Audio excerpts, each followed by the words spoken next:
از پشت کوهم اگر سادم، تنم راز آتش گذر دادم.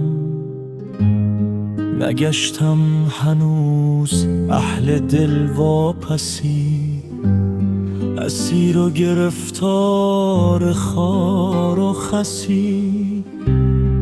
حسیری بود فرش در منزلم، اگر که حقیر است بزرگ است دلم.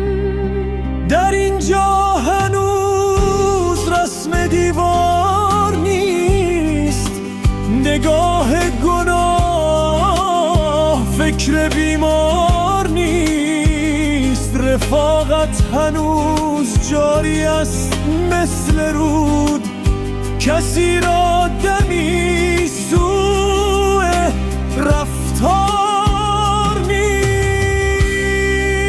جماعت به شادی کنند زندگی، کسی غم پار و کم خریدار نیست.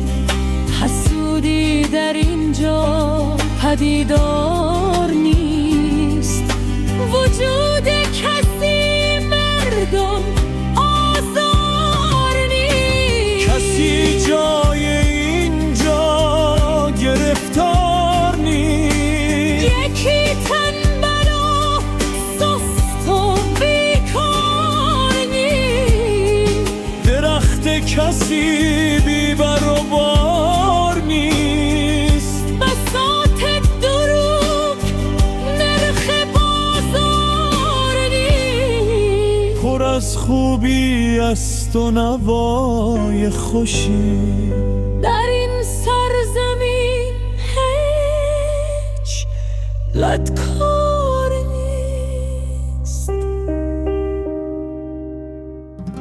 من از پشت کوهم خدا را سپاس، در اینجا به جز عشق بسیار نیست.